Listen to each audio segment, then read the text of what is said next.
We are talking about redeeming the time. When we say redeem, it means to save. To save our time. Sino po ang naniniwala na ang oras po ay mahalaga? Ayan. Alam niyo po mga kapatid, ang time ay ito po ay kumakatawan sa ating buhay dito po sa mundo ito. Kaya kung ikaw ay halimbawa ay 40 taon nang nabubuhay dito sa mundo, ikaw ay nakapag-consume na ng at least 350,400 hours. Kung ikaw ay 40 years old na ngayon, ikaw ay nakapag-consume na ng 350,400 hours. Ay kung ikaw naman ngayon ay 60 na, i-times mo yung 24 hours sa 365 at i-times mo kung ilan ka ng taong nag-i-exist dito sa mundo. Now, the question is, anong ginawa mo doon sa time na ibinigay sa iyo ng Diyos?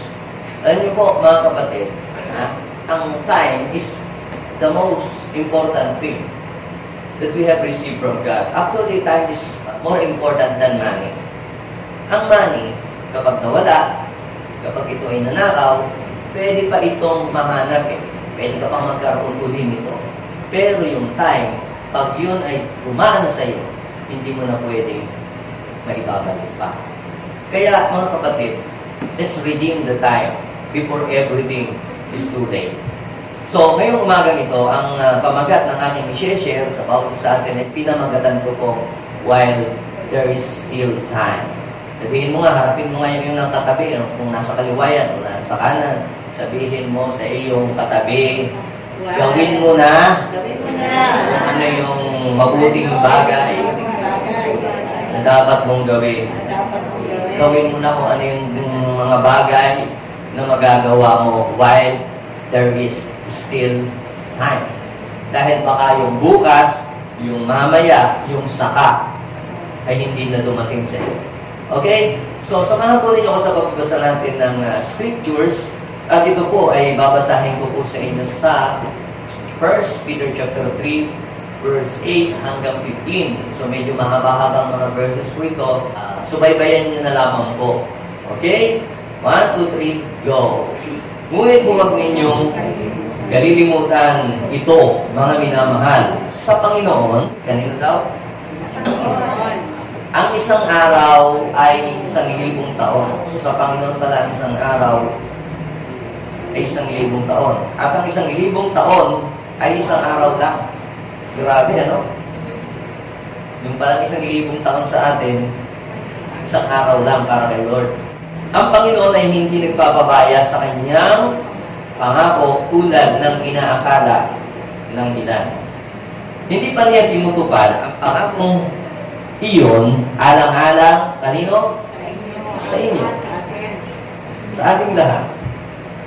Binibigyan niya ng pagkakataon ang lahat na makapagsisi at makapagbalik loob sa Diyos.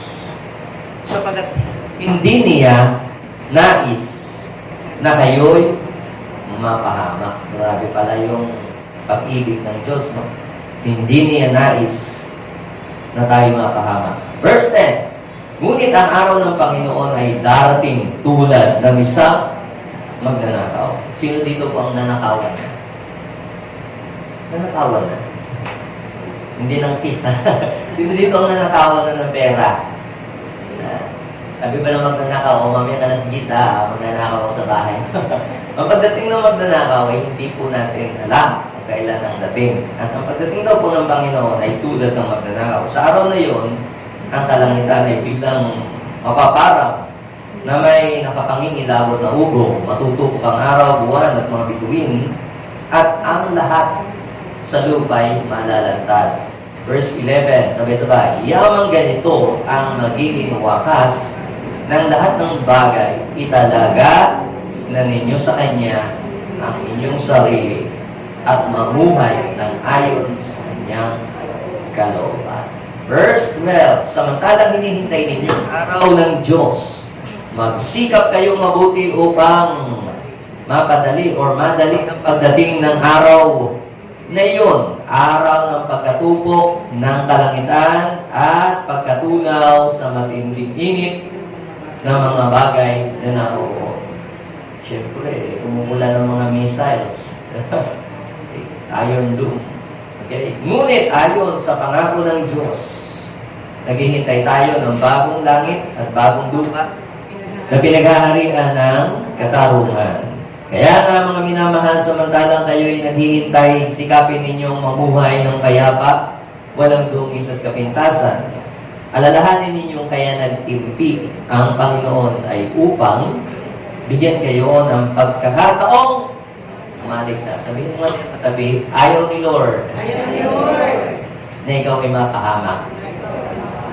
Sabihin mo nga ulit siya katabi, you must return to God before everything is too late. While there is still of time. Itong binasa ko po sa inyo, mga kapatid, ay pangungusap o prophetic message from Apostle Peter, the Apostle of the Lord. Kanya pong pinaalalahanan ang mga believers during his time na huwag pong mawala ng pag-asa patungkol sa pangako ng Diyos na pagparito, yung pagbabalik ng ating Panginoon. Yung pong pagbabalik ng Panginoon ay sinabi po yan ng ating Panginoong Jesus mismo na sa kanyang pagbabalik ay wala daw pong sinabing oras, wala ding sinabing araw, o walang sinabi kung anong taon ang pagbabalik ng ating Panginoon. So, walang date, walang time, at wala din pong year. Kaya kung may nagsabi, sa 2025, darating ang Panginoon. Huwag po kayong maniniwala. At yun po ay hindi totoo. Dahil ang oras daw po at araw ay itinakda ng Ama sa sarili niyang kapanahunan. Ang sabi ng Acts chapter 1. Pero, malalaman ninyo na malapit na. Bakit? Sapagkat, sabi, kung inyo mong babasahin ang Matthew chapter 24, pag uwi nyo sa bahay, assignment niyo po yan, basahin nyo po magiging ang Matthew 24. At doon po ay nakasulat yun pong mga signs of the coming of our Lord. Ang pagparito daw po ng ating Panginoon ay malalaman ninyong nalalapit na kapag nakikita ninyong ang mga bansa ay nagdidigma laban sa kapwa bansa, mayroong nangyayaring mga tagutom, makakarinig kayo ng mga balita, patungkol sa mga karahasan, gabi-gabi ang balita sa mga kahirapan, mayroong mga lindol, mayroong mga karahasan, mayroong mga paghihirap, mayroong mga matitinding mga salot. Ang lahat po bang yun ay naganap na sa ating panahon? Yes, naganap na at nagaganap pa. Pero sabi, hindi pa po daw po yun ang talagang end.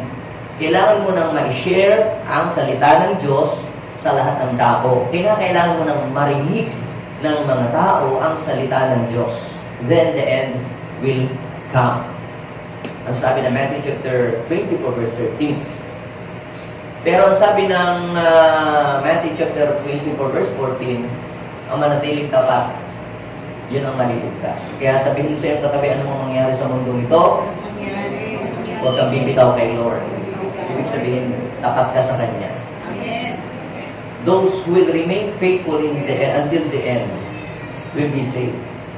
So, kailangan maging tapat tayo. Anong ibig sabihin yung maging tapat ka? Hindi lang yung sa panahon na ikaw ay maganda ang sitwasyon na kakapit kay Lord. Hindi lang yung pag may blessing kay Lord, pagka may mga pagsubok na ayaw na kay Lord. Yung iba naman baliktad. Nung may pagsubok na kay Lord, panay ang dasal, panay ang dalo sa gawain. Nung may hinihingi kay Lord, talagang panay ang kapit kay Lord.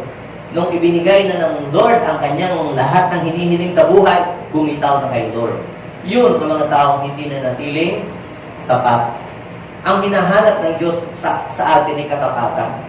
Yes, ikaw ay hindi perfect, may mga pagkakamali ka sa buhay na nagagawa, pero hindi ibig sabihin ay ikaw itatalikod na sa Kanya at ikaw ibibitaw na. Okay? Ang mga tapat, yan ay nagpapatuloy no matter what happen.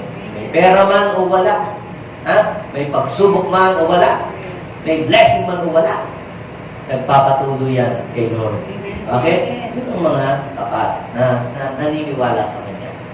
Now, dito, sa binasa ko po sa inyo, ay bakit Makatagal na sinabi ng Bible na ang Panginoon ay babalik.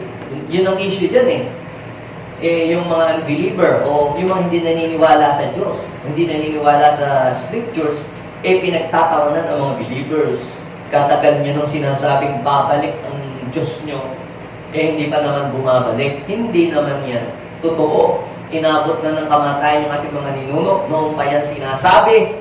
Hanggang ngayon ay hindi naman nangyayari. Tanungin niyo po ako, bakit hindi pa nangyayari? Bakit nga ba?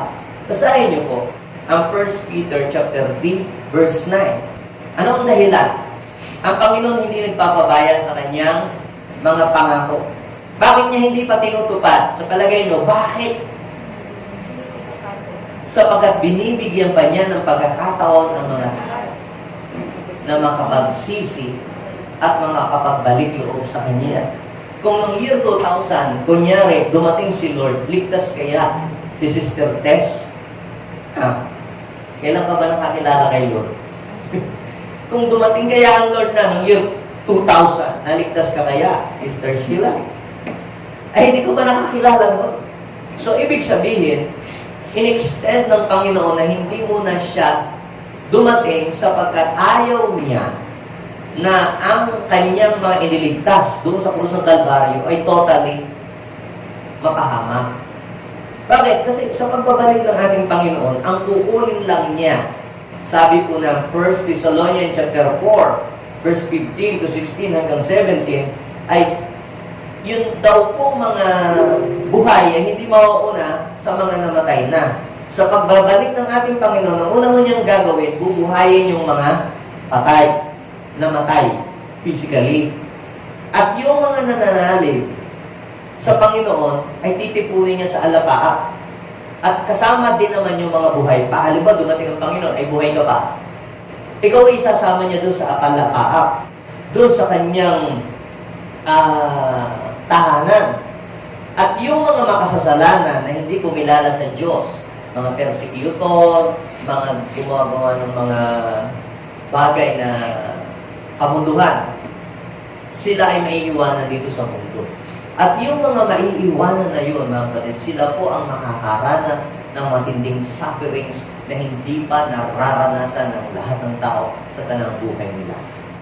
Yun yung talagang matinding kahirapan ng sufferings na pag dumating sa tao ay talagang susumpain mo na ang araw ng iyong kapanganakan na sana hindi ka na isinilang dito sa mundo nito. Bakit? Sapagkat yun ang kaparusahan sa mga taong ayaw tumanggap at kumilala sa ating Panginoon. Binasa ko sa inyo kanina. Yan daw po'y panahon ng pagtupok at pagwasak sa mga bagay dito sa lupa. Kaya yung walang makikitang bato sa ibabaw ng kapwa bato, lahat ay iguguho. Eh, syempre, kung may nagpapawalandiyan ng mga bomba, di talagang wasak ang mga bahay. Pag nagkaroon ng World War III, hindi na ho baril ang gagamitin. Puro mga, nag-aaway mga bansa. Pero bago mangyari yun, kukunin ng Panginoon ng kanyang church na nag-worship sa Kanya. Totoo ba yun? Yes. John chapter 14, verse 1 and 2. Huwag kayong mabalisa. Manalig kayo sa Ama at manalig din kayo sa akin. Sa bahay ng aking amay maraming silid. Kung hindi gayo'y sinabi ko sa inyo, at paruroon ako upang ipaghanda ko kayo ng matitirahan. Saan daw tayo paghahanda? Sa lupa o sa langit? Saan bang bahay ng Ama? Sa lupa o sa langit? Isabihin ng iba, hala, ay tayo dito sa lupa. May naglilibot. At sila daw ay dito sa lupa. Kaya ikaw muna lang dito sa lupa. Sabi ng Panginoon, sa bahay ng aking Ama ay maraming silid. Nasaan ba ang bahay ng Ama? Nasa langit. At kung hindi gayo'y sinabi ko sa inyo at paruroon ako upang, anong gagawin niya? Ipaghanda ko kayo. I will prepare a mansion. Grabe, mansion. Paghahanda ka, kaya may bahay ka na dito sa lupa, congratulations. Eh dapat, hindi ka lang dapat dito sa lupa may bahay. Dapat sa langit may bahay ka din. Eh, paghahanda ko kayo. At kapag may paghanda ko na kayo, ano sabi ng Panginoon? I will return. I will come back. At anong gagawin? Kukunin ka kayo at isasama ko kayo sa aking kinaroroonan. Yun ay mangyayari sa pagbabalik ng ating Panginoon. Eh, kailan pa yung pastor? Tagal na. Tagal nang ipinapangaral. Makinig kayo ha. Basahin niyo yung verse 8. 1 Peter chapter 3, verse 8. Ngunit huwag ninyong kalilimutan. Sabihin mo sa iyong katabi, tandaan mo itong tinuro ngayon. Mga minamahal, sa Panginoon, ang isang araw, ilan? 1,000. Grabe, ang katumbas pala ng 1,000 sa atin. Ilang araw lang para kay Lord? Isang araw lang. Now, kung ang 1,000 araw ay isang araw lang para kay Lord, let me give you an illustration. Pamula po sa creation, pamula pagkalikha kay Adan, hanggang sa pagbunaw ng mundo, nung panahon ni Noah, tinatayang nasa ilang libong taon. 2,000 years. Pamula po kay Adan, hanggang sa paglubog ng mundo sa pamamagitan ng baha nung panahon ni Noah, yan po ay tinatayang nasa 2,000 taon. Not exactly 2,000, pero yun ho ang pagitan. Kung kukumputin po ninyo. Now, pamula po sa panahon ni Noe, yung matuyo na ang tubig. Diba sabi, hindi niya na uli gugunawin ang mundo. Ha? Iniligtas ang matuwid. Diba? Kaya ginuno ang mundo. Ngayon, pamula po sa panahon naman ni Noah, hanggang sa panahon ni Jesus Christ, iniligtas naman ang dati nun, iniligtas ang tao sa pamamagitan ng ark.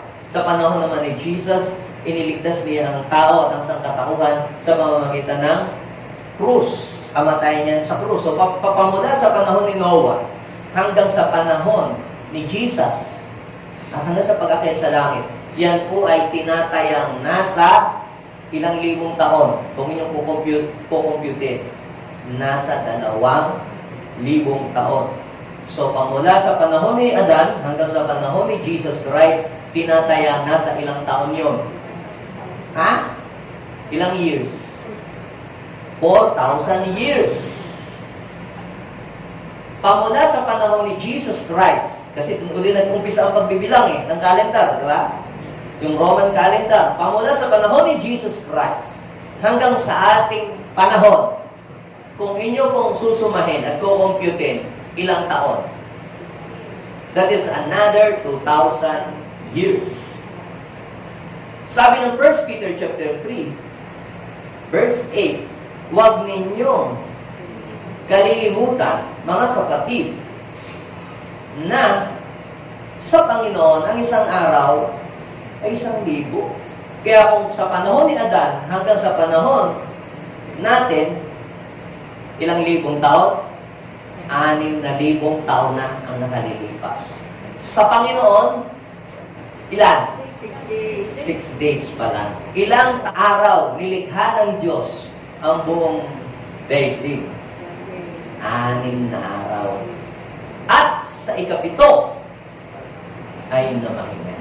Kaya sabihin mo sa iyong katabi, kung ikaw ay nagsasuffer sa mga persecution, nagsasuffer ka dahil sa pagsunod mo kay Christ, ikaw ay inaalikusta ng mga hindi naniniwala kay Kristo, sabihin mo sa iyong katabi, malapit ka ng mamahinga. Now, nakuha niyo po? Now, let me give you another illustration sa Bible. Ang isang araw, ilan sa Panginoon? 1,000. Ang 1,000, ilang araw? 1 day lang kay Lord. Let me give you another illustration. Alam niyo po, even si Jesus ay nagbigay ng clue sa kanyang message sa mga stories sa Bible. Nagbigay siya ng clue ng kanyang pagbabalik. Ang pagbabalik daw niya ay kagaya ng panahon ni Noah, di ba? Mga tao nag-aasawa, kumakain, nagtatrabaho. Ibig sabihin yung normal na ginagawa ng pagkasalukuyan ng mga tao. Now, when you read the story of the Good Samaritan, sino ang nakabasa na ng kwento ng the Good Samaritan? Sa Lucas chapter 10.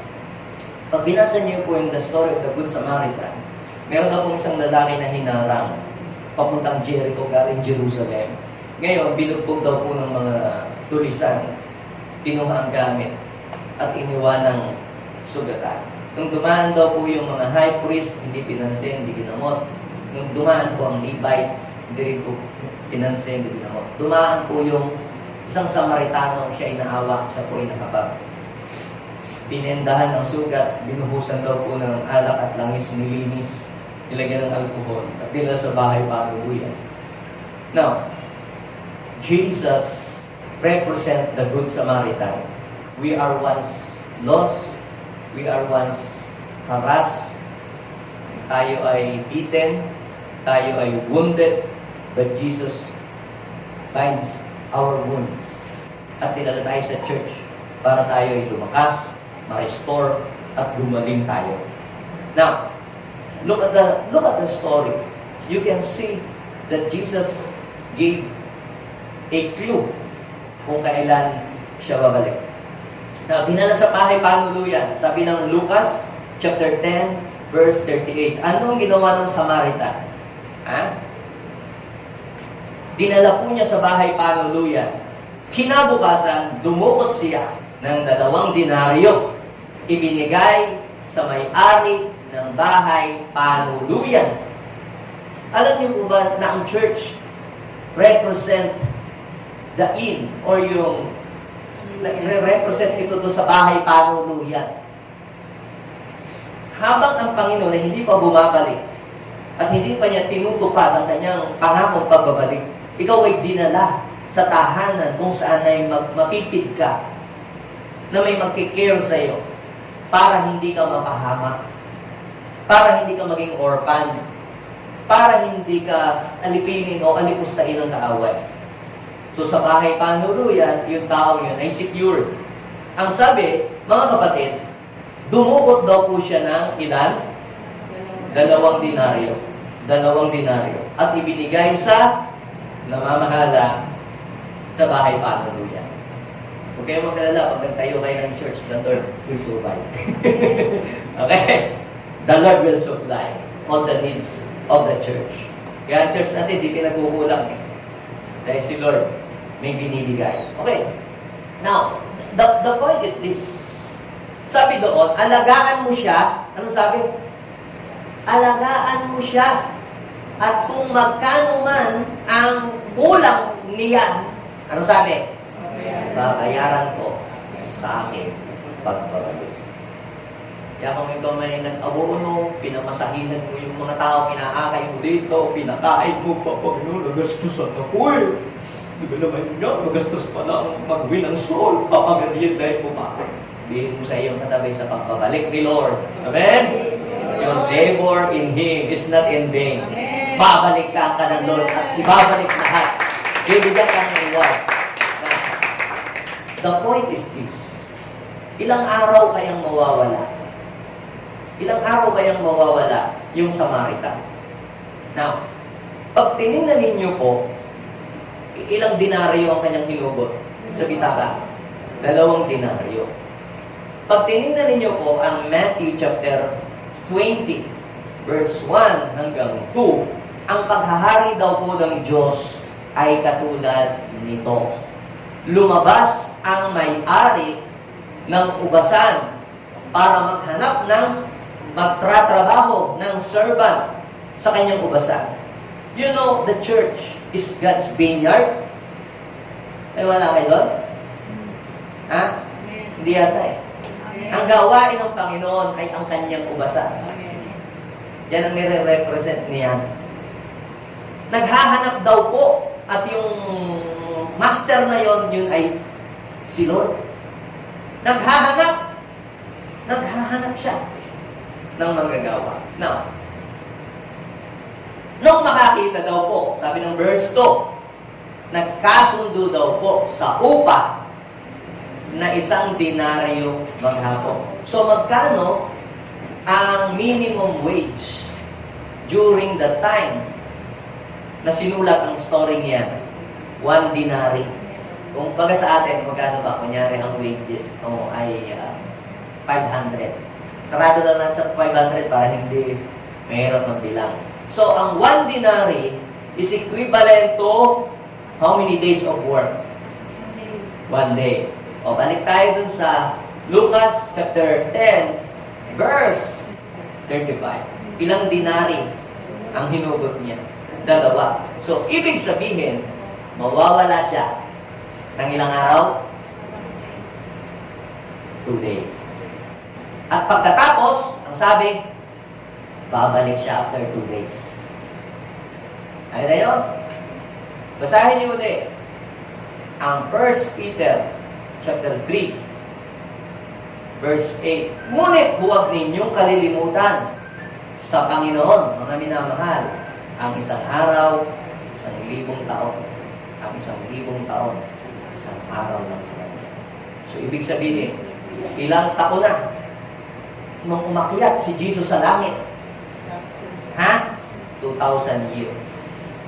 Umalis siya. Nangako ba siyang babalik? Yes. Kailan? Soon. Pero nagbigay siya ng clue sa pamamagitan ng story niya na babalik siya. Siya yun eh, yung Good Samaritan, siya yun. Anong ibig ko pong sabihin? Ha?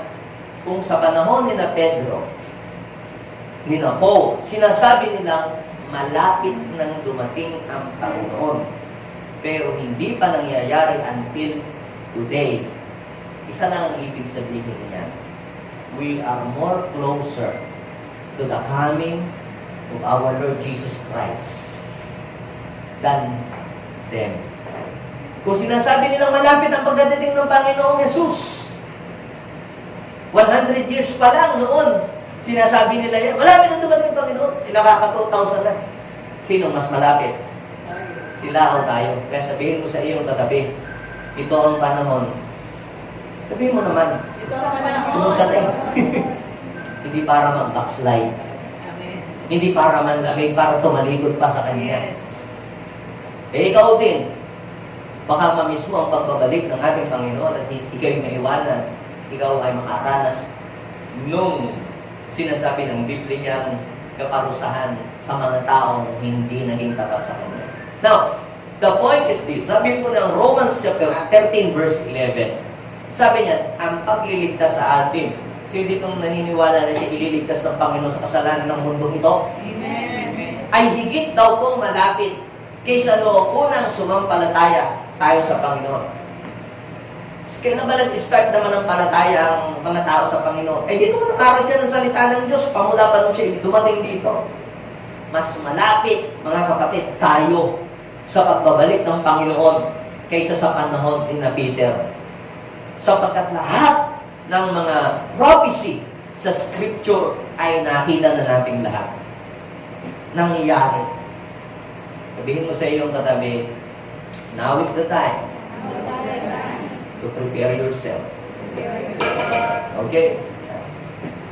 Now, ngayon mga kapatid, I will share to you 3 important things.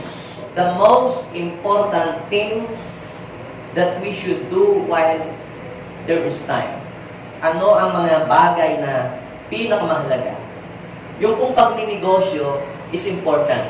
Do not give up your business while you are waiting for the coming of the Lord Jesus Christ because your business is important. Why? Anong kakainin mo? Eh, paano kung after 20 years pa pala?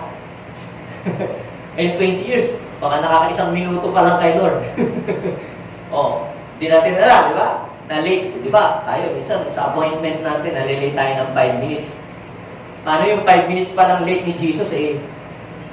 Naka 23 years. Di ba? I'm sorry, I'm late.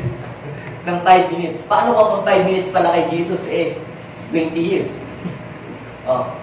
So, the point is this, ha? I will share to you the most important thing that we should do while there is still time.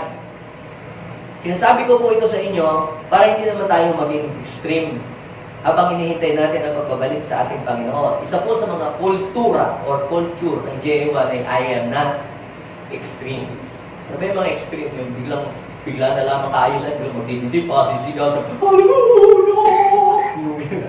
yung bang wala ka sa tono, yung bang biglang parang bigla kang gugulat, biglang maglalakad ka sa kalsada, bigla kang didipon, nandiyo si Lord! Baliw ka na nun.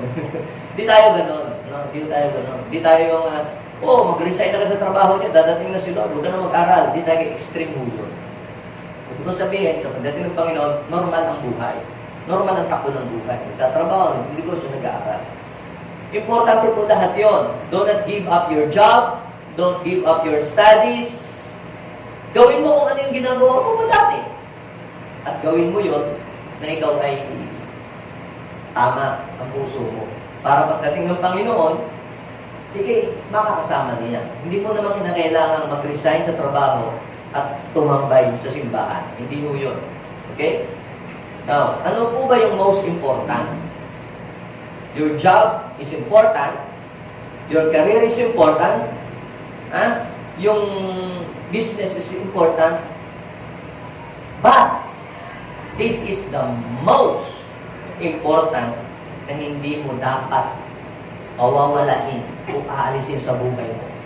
Dapat mo itong unahin, i-prioritize, i-secure, siguraduhin, at talagang gawin mo ito intentionally.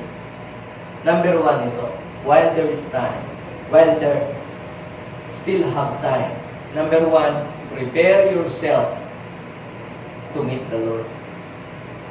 Sabihin mo nga silang katabi, prepare yourself to meet the Lord.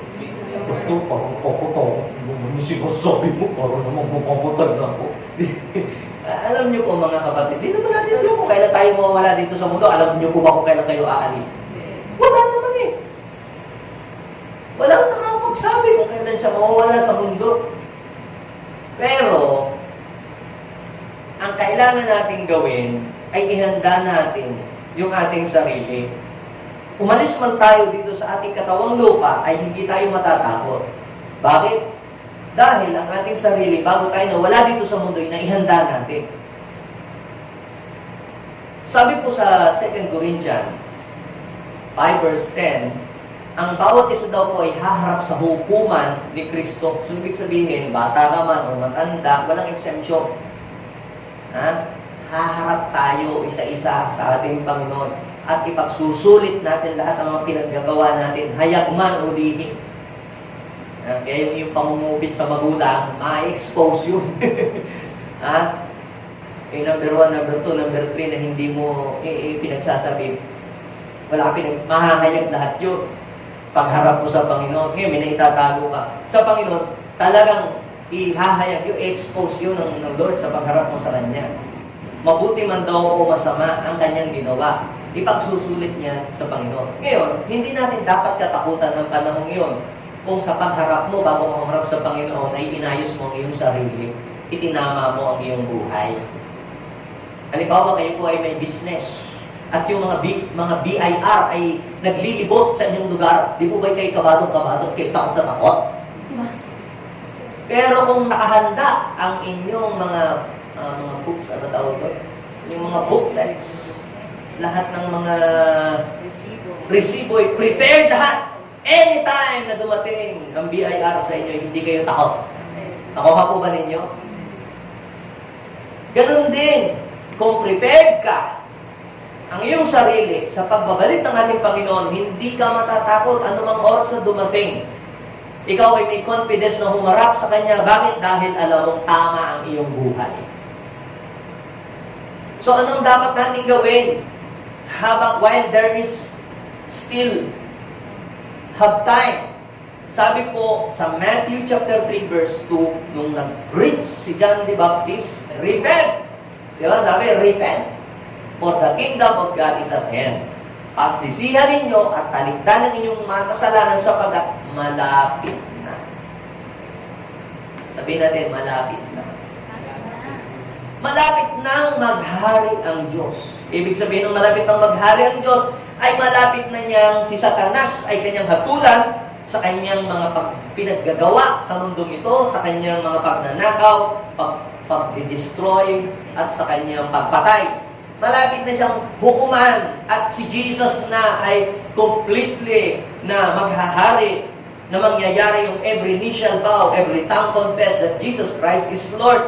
At habang hindi pa dumarating ang time na yon, pwedeng bukas, pwedeng mamayang gabi, o sa isang araw, hindi natin alam. While there is still time, anong dapat mong gawin? Repent, for the kingdom of God is at hand. Bago mangyari ang mga bagay na yon, ikaw ay magsisi na sa iyong mga kasalanan, tumalikod na, alisin mo na yung galit, puot, magpatawad ka na.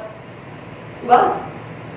Sabihin mo sa iyong katabi, habang may oras pa, magsisi ka na at magbalik loob sa Diyos. But there is still have time. Return to God. Kaya salamat, yung malakas ka pa. Kaya mo pang mag-confess. Ang hirap no, may tangay-tangay ka ng, sumunod ka sa panangan. Ganun ka na. Hindi ka na makapag-kumpisan sa Diyos. Sabi pa naman ng Biblia, pwede ba pastor na malaman natin, dito pa lang sa lupa, meron na tayong assurance na tayo talaga'y maligtas at pupunta tayo sa langit pag tayo nawala dito sa mundo? Yes! Romans chapter 10, verse 9, 10. If you confess with your mouth that Jesus Christ is Lord and believe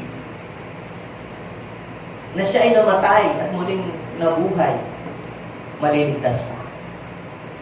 So kapag ikinonfess ng iyong labi na si Jesus ay Panginoon, siya ay namatay at muling nabuhay para sa iyo, ikaw ay maliligtas. Sabi, with your mouth that you confess and say, ang mga mahirap, hindi ka na makapag hindi pa mahirap nun. Sige nga, mag-confess ka nga na may tangay ka ng host para na lamang pampalubag-loob doon sa mga nag-aalaga. Ay, tumanggap na rin yan sa kanyang isip. Ang sabi ng Biblia, confess with your mouth, believe in your heart. Kaya sabihin mo sa iyong katabi, huwag na natin hintayin na maging huli ang lahat. Yes! Ngayon pa lang itama na natin ang ating buhay. Ayusin na natin ang ating sarili. May panahon pa tayo dyan. Darating, ini-invite ka sa church. Hindi. Darating ang araw, makakasama din ninyo ako dyan. Sa kasama. Kung dumating ang araw na yun, sabihin mo sa iyong katabi, today is the hour. Now is the time of your salvation. Diba? Narinig niyo po ba yung tinuro ni Pastor Alma last Sunday? Today is the day of salvation. When you hear the voice of the Lord, do not harden your heart. Hebrews chapter 4, verse 7. Huwag mo nang ipagpabukas. Baka ang bukas ay huli na. Kaya sabihin mo sa iyo, buti na lang. Buti na lang. Natanggap ko na si Lord. At napagsisihan ko na aking mga kasalanan. Now, yung number 1, prepare yourself to meet the Lord. Dapat ay sigurado ka na kung mawala ka sa mundong ito, ikaw ay talagang sa langit ang iyong punta. Sino po dito ang sigurado ng siya sa langit ang punta? Ano ang patunay?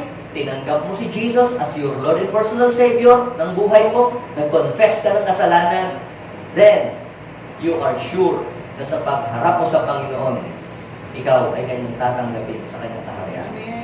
Alam mo? Hindi po religion ang basihan o hindi membership kung saan church ka member. Hindi yon ang tatanungin. Ang tatanungin yan, Romans chapter 10, 9, 10. If you confess with your mouth that Jesus is Lord and believe in your heart, di ba? Yun, maliligtas. Now, pangalawa, na pinakamahalaga na dapat mong gawin while there is still have time ay show kindness to others. Ikaw ay maging mabuti na sa iyong kapwa. Maging mabuti ka na. Noong tayo po ay bata pa, mahilig tayo makipag-away. Sino dito nakipag-away lang ng bata pa siya? Wala, ako lang yata nakipag-away. Ayoko sa'yo! Hindi tayo patay! Gano'n. Diba? Mahilig, nung tayo bata pa, mahilig tayo makipag-away.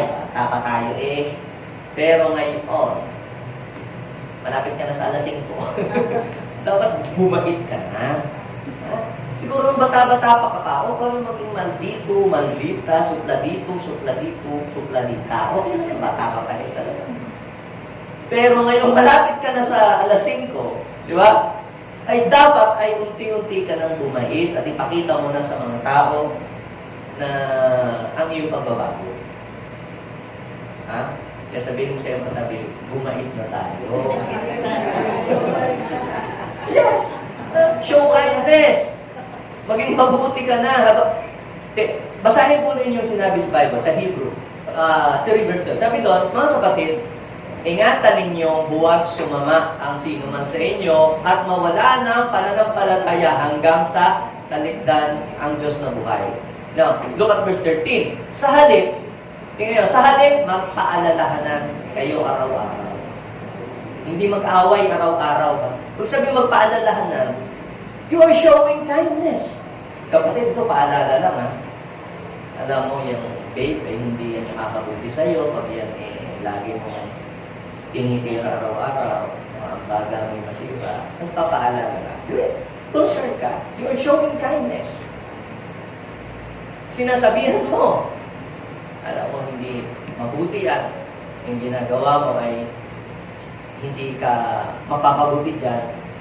So you're sure, sabi na, habang may panahon pa, sabihin mo sa'yo, habang may panahon pa, Habang may panahon pa, pinapaalalahanan kita.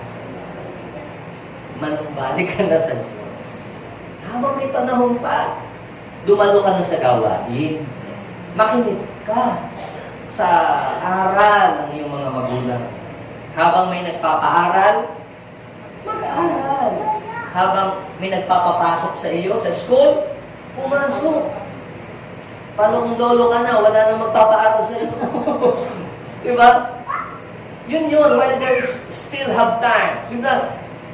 Upang ang sino man sa inyo ay di madaya at maging alipin ng kasalanan. Sa Bible po, meron po isang naging sikat na hari sa buong mundo. Ang pangalan niya si King Nebuchadnezzar. Talagang pinayaman siya ng Panginoon. Ibinigay lahat sa kanya ng Panginoon ng yaman sa buong daigdig. At siya po'y nakilala sa buong mundo. Kaya lamang po, naging palalo siya. Sinasaktan niya yung mga tao, talagang pinapahirapan niya. Parang siya na yung tinuturing na niyang Diyos ang kanyang sarili. Winarningan siya ng Panginoon. Sa pamamagitan ni Daniel, ipinaliwanag ang kanyang panaginip. Nagkakakita siya ng isang puno, na yung isang punong yun ay nabali, naputol hanggang sa tuod. Ipinaliwanag ni Daniel kay King Nebuchadnezzar, yun hong puno na yun, kayo po yun. Pag hindi po kayo nagbago, hindi po nyo inayos ang inyong sarili, mangyayari po yun. Kaya habang may panahon pa, sabi niya, mahal na hari, tigilan na ninyo yung kasamaan, magpakabuti na kayo. Huwag na kayong maging malupit sa maliliit na mamamayan, manatiling payapa ang inyong buhay. Ang problema, hindi niya, in-ignore niya yung payo na yun. He ignored Daniel's advice. So, nangyari nga yun. Now, the point is this. Tayo, pinapaalalahanan tayo ng salita ng Diyos dahil ang mga taong nagpapaalala sa atin ay concerned sila. They are showing kindness. Ayaw nilang ikaw ay mapanghamak. Yes, lagyan akong ginagawa. Mag-church na ako. Taka naman ito sinipas. Good home. Now, ang sabi po ng Ephesians chapter 4, verse 25. Dahil dito, itakwil na natin ang pagsisinungaling at tayong lahat ay magsabi ng totoo sa isa't isa sapagkat tayo'y bahagi ng isang katawan. So we are one body. Ang tawag sa atin, body of Christ. Katawan ni Kristo, si Christ ang ating head. Yan. Pag sinabing body, may iba't ibang function. Iba ang aking function, iba ang function ninyo sa katawan ni Christ o sa church. Church is a body of Christ. Ang nire-represent ng church ay body. Ibig sabihin, maraming parts yan na iba-ibang function. Pero, isang katawan na. Ano ang sabi sa verse 26? Kung magagalit man kayo, sino dito ang nagagalit? Pag naubusan ka ng pangkulang, biglang nanlibisik ang iyong mata, lumalaki ang iyong muscle, napupunit ang iyong damit, nagiging kulay green. Ano yan? Ha? Kung magagalit man kayo sa anak nyo, sa asawa nyo, sa katulong nyo, sa pusa nyo, sa aso nyo, yan. Kung magagalit man kayo, huwag ninyong hayaan kayo ay magkasala dahil sa inyong galit, di ba? Ha? Ano dapat gawin? Huwag ninyong hayaang lumubog ang araw. Ha? Sabi mo, huwag ninyong hayaan lumubog ang araw na ano? Galit. Bakit kayo? Sabihin mo sa iyong katabi, huwag mong hayaan. Kayang galit mo. Malubugan niya ng araw. Sige ka. Baka ikaw ang lubugan ng araw. While there is still time, while there is still have time, you must remove your anger, remove your guilt. Dahil mahirap na yung namatay ka nang may galit ka sa puso, baka hindi ka sa langit napunta, sa impyerno napunta tuloy. Namatay ka na hindi ka nakapagpatawad, your soul will linger. Kung saan-saan yung pupunta na sa kadiliman. Bakit? Dahil namatay ka, kung nawala ka sa mundong ito, na hindi ka nakapag-confess. Kaya bago matulog, mag-confess. Lord, patawan ko sa mga kasalanan. Mag-release ng forgiveness sa mga nakaawan. Bakit? Why? There is still have time. Dahil hindi mo nga alam eh. Tingnan niyo sa verse 27. Huwag ninyong hayaan na ang diablo ay makapasok sa inyong buhay. Kaya anong nangyari kay King Saul? Yung galit niya, ugat niya sa kanyang puso, kinabukasan, siya'y naposes ng evil spirit. Show kindness. Before everything is too late. Binibigyan ka lang ng Diyos ng time. Pero huwag mong sayangin yung extension na binibigay ng Panginoon sa iyo. Ako hindi ginagawang kasalanan. Best pa rin ang buhay ko. Mas mayaman pa nga ako sa iyo. Ikaw, bait-bait mo, nag-judge ka pa. Ba't mas angat ang buhay ko sa iyo? Alam niyo po, kapag po kayo may ginagawang kasalanan, and yet bless ang buhay ninyo, samantalang yung mga taong naglilingkod sa Diyos ay mas bless kayo sa kanila, dapat po kayo matakot. Tanong nyo, bakit? Binibigyan ka lang ng Diyos ng extension. Yung ibinibigay sa iyo ng Panginoon, habag yun. Pero dapat mong ma-realize ang kabutihan ng Diyos, yung kindness ni Lord sa iyo, na kahit ikaw ay hindi tapat sa Kanya, siya tapat sa iyo, dapat na mag-repent ka. Lord, di ko ako dapat sa mga blessing sa iyo. Dapat makunbi ka na. Bakit? Dahil, dapat mong malaman na ang baboy, bago kakain, pinapataka. Are you get what I'm saying? Yes! Baka akala mo, kaya, kahit din naman naka-faithful, kaya ako tsak-tsak, kung dadasala, Pero ayos ang buhay mo, tandaan mo, ang baboy, bago katayin, at litsunin, pinapataka. Okay? Kaya dapat mag-repent ka. Okay. So, show kindness to others. At ang pangatlo, ito na, last. Serve God to the fullest. Huwag yung kurot lang na paglilingkod. Alam niyo po, kung kayo po ay nag-a-assure dito sa loob ng church natin, nagtagapagbigay ng Diyos, hindi po kayo nag-serve. Sa palagay ninyo, tinubos kayo ng Panginoon sa krus ng Kalbaryo, nagpapako, nagpapalo, nagpahampas, nagpapuro ng tinig si Jesus para lang mamigay ka ng Diyos. Sa palagay ninyo, sapat ba yung binayad ni Jesus? O hindi sapat? Kung gano'n lang ang gagawin mo sa Kanya. Tagawalis, tagapunas ng alikabok ng mga instrumento. Kung yun ang gagawin mo na paglilingkod para sa Panginoon, enough kaya yung katumbas sa ginawa ng Panginoong Jesus doon sa krus ng Kalbaryo? Hindi enough. Hindi enough. Imagine mo, simple lang yung ginawa mo. Now, sabi ng mga ngaral, Ecclesiastes chapter 12, verse 1, magbasa na tayo. Sabi dito, alalahanin mo ang lumikha sa'yo. When you are serving the Lord, you are remembering the goodness of the Lord to you. Alalahanin mo ang lumikha sa iyo sa panahon ng iyong kabataan. Yan. Bago dumating ang araw, mga taon na puno na ng kaguluhan, panahon hindi mo na madama ang tamis ng mabuhay. Alalahanin mo ang Diyos bago magtubli ang sikat ng araw. Ito na yung bago lumubog ang araw, bago palubugan ng araw. Bago magdilim ang buwan at mga bituin, at bago kalambungan ng makapal at madilim na ulap. Alalahanin mo siya bago humina ang iyong katawan. Malakas pa po ba ang inyong katawan? So now is the time to serve God to the fullest. Bago humina ang iyong mga bisig, bago mawala ang lakas ng iyong tuhod. May rayuman na po ba kayo? May gout na basto. Yan po kayo kasi pigar-pigar kayo lagi. Araw-araw. Alalahanin mo siya bago mabungi ang iyong mga ngipin. Kayo po ba'y nakapustation na ngayon? At bago lumabok yung mga mata, kayo po ba'y meron ng contact lens? Okay? O salamin. Alalahanin mo siya bago ka mawala ng pagdinig. Para hindi mo na may narinig yung tunog ng gilingan. Yung gilingan ng palay. Wala na ngayon, sasakyan, mga anda ng sasakyan. Ang huni ng mga ibon, ang tinig ng mga awitin. Alalahanin mo siya bago dumating ang panahon na katakutan mo na umakyat sa itaas. Sino mo dito takot ng umakyat sa third floor? Pag dumukot, uy, makatakot, itaas pala dito. Bago dumating ang panahon na hindi ka na makalakad. Mag-isa. Kailangan mo na ng tungkol o mag-aalalay o mag-upa ka ng caregiver. Bago pumuti ang iyong buhok. Wala pa namang maputi ang buhok dito kasi kayo lagi nagpapak. So, ano kayo? Now, the point is this.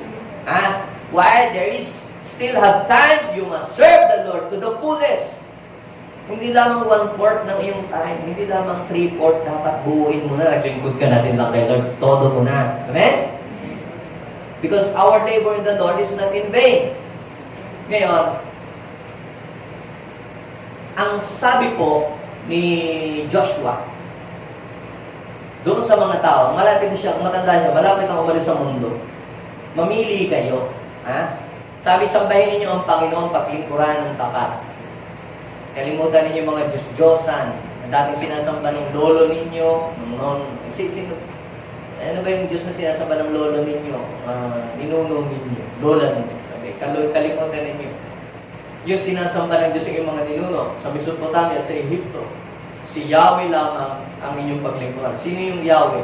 The Creator of the heaven and the earth. Our Creator. At kung ayaw ninyong maglingkod, so, to serve God is a matter of choice. Kung ayaw niyo maglingkod sa Panginoon, sabihin ninyo kung kanino kayo maglilingkod. Sa Diyos-Diyosang sinasamba ng inyong mga ninunong sa Mesopotamia o sa mga Diyos-Diyosan ng mga Amoreo. Yung mga Diyos-Diyosan lang sinasamba, mga tao po yun, mga ancestrals, mga Baal, yung minsan yung mga hari nila, sinasamba nila, yung mga saints nila.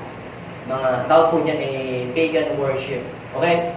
Sa mga Diyos-Diyosan ng mga Amoreo na sinasamba dito, sa lupain ng inyong tinatahanan, sabi po ni Joshua sa mga tao, that me and my house, me and my family, we will serve the Lord. Sinong gano'n ang kanyang declaration sa buhay niya? We will serve the Lord with the fullest. Kaya yung buong Aquino ay nandito ngayon. Me and my family, we will serve the Lord. Reyes, me and my family, we will serve the Lord. Ang mga Padillas, me and my family. Padillas, at ano pa ba kayo? Ang mga Kabates, ang mga Pinedas, mga Corpus. Me and my family, we will serve the Lord. Kaya huwag kang papayag na ikaw lamang mag-isa. Amen? Dahil pag tayong lahat ay naglilingkod sa Panginoon, ibig sabihin niya, kasama tayo sa kukuhanin at isasama doon sa Kanya. Now, before ano naman mapapala namin, Pastor, nakaglilingkod-lingkod na yan. Puupahan ba kami? Plano man kailangan mo din namin mabuhay. Alam niyo po mga kapatid, pag po kayo naglilingkod sa Diyos, hindi si Pastor Cleo, hindi si Bishop Art ang inyong employer dito. Tanungin niyo ako, ay sino? Tanungin niyo ako, ay sino? Ay di si Lord. Amen? At ito ang pangako ni Lord sa mga naglilingkod sa Kanya. Exodus chapter 23, verse 25. Sabay-sabay. Tapos biglang tinding. Amen? Sabi po doon, you must serve only. Isa. Ulit. You must serve only the Lord.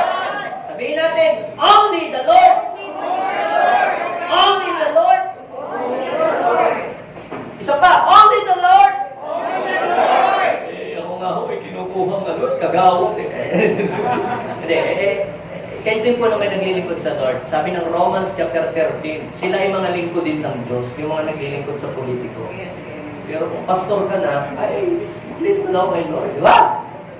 Kung ano kang tinawag ng Diyos, halimbawa, tinawag kang kapitan, mag-serve ka sa pamamagitan ng ikaw ay nagkakapitan. Kay Lord ka na naglilingkod, hindi na sa iba pa man. Ginagawa mo yung para kay Lord. Kung ikaw ay HK chairman, o barangay chairman, o barangay patron, o ikaw ay chairman ng TODA, gawin mo yon for the glory of God. Ha? You must serve only the Lord your God. If you do, ang sabi ng Panginoon, if you do, I will bless you with food and water, and I will protect you from illness. Hallelujah! Ang mga naglilingkod, vaccinated ng dugo ni Jesus. Amen?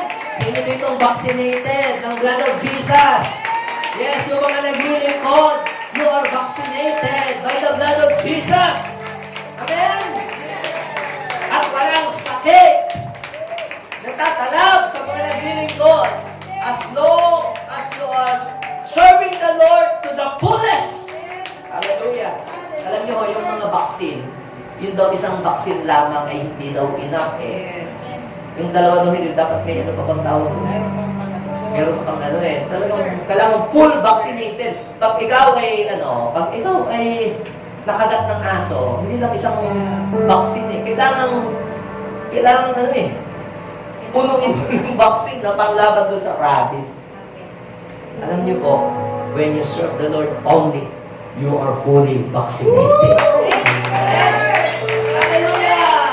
Sabihin natin, no illness, no sickness, no cancer can prevail against my family in Jesus' name. Sabihin lang yun.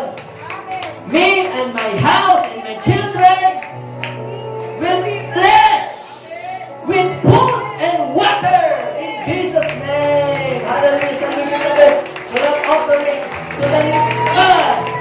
Lord, thank you so much.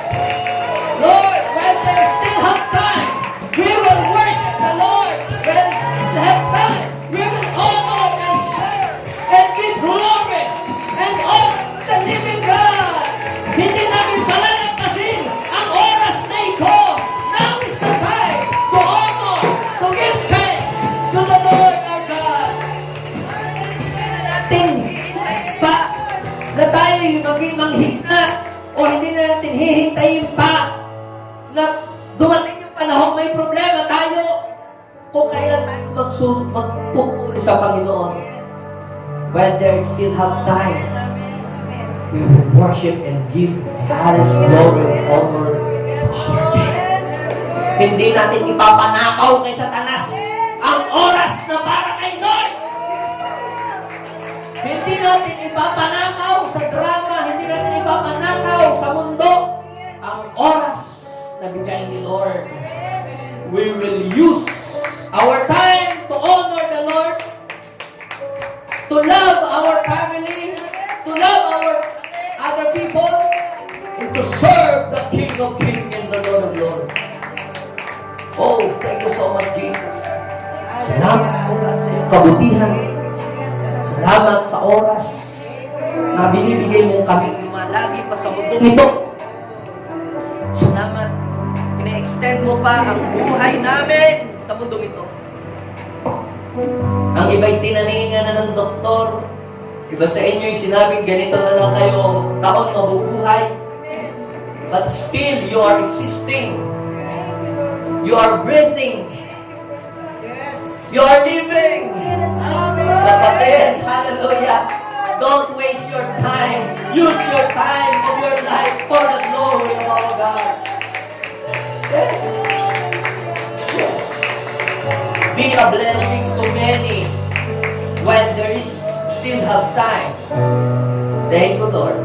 Pwede tayo manalangin sa oras na ito. Ilagay natin kami sa ating puso. Sabihin natin, Panginoong Jesus, salamat po sa oras na ibinigay mo sa akin. Na patuloy mo pong ini-extend ang buhay ko sa mundong ito. Para patuloy na kilalanin ka, paglingkuran ka, at gawin ang iyong kalooban. Tulungan niyo po ako, Panginoon, na hindi ko masayang ang bawat minuto, bawat segundo na binibigay mo sa akin. Paghari ka sa puso ko, gamitin mo ko bilang magpapala sa maraming pang tao. In Jesus' name. Ako lang magpe-pray. God bless these people. At hayaan mo po, Panginoon, yung task na ibinigay mo sa amin na mag-serve, to make disciple, to win people. Kapatid, that is the best service that we can do to our Master. To win soul and make disciple and to bring them to the kingdom of God. That is the kind of service God is wanted us to do. Make disciples. Win soul. Maraming salamat. Panginoon, umuwi ka, dala ang kagalakan, ang pag-asa, pananampalataya, na isa kami sa kasama na makapapasok sa kaharian ng langit. In Jesus' name, amen and amen.